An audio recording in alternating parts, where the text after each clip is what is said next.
Формалното пополнување на Комисијата за надзор над спроведувањето на посебната истражна мерка следење на комуникациите од страна на Министерството за внатрешни работи со независните пратенички на местата предвидени за опозицијата е блеф на власта и обид да се создаде лажна слика дека владеачката партија започнала со реформи согласно извештајот на експертите на Европската комисија, велат поранешни председатели на оваа комисија.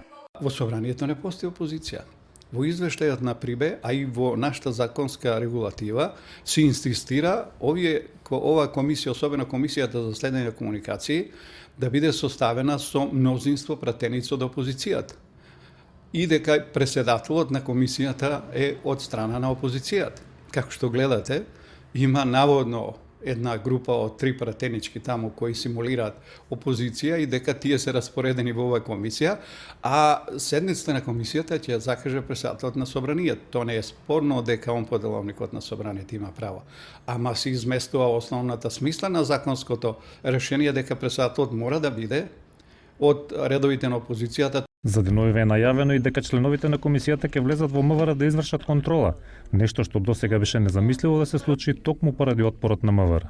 Едноставно, тоа е еден блеф на власта, дека еве нешто како активност прави се и не магла ништо повеќе. И за Еса Трахич, кој исто така беше председател на оваа комисија, формалното пополнување на нејзиниот состав и обидот да се покаже дека таа реално си ја врши работата е само трик.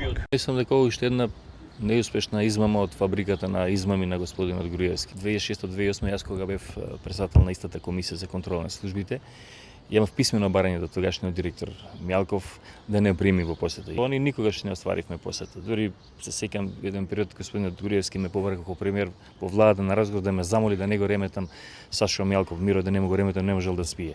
И Рахич и Петковски се децидни дека за да се оствари било каква контрола над работењето на УБК, пред се е потребна политичка волја, а тоа сега го нема.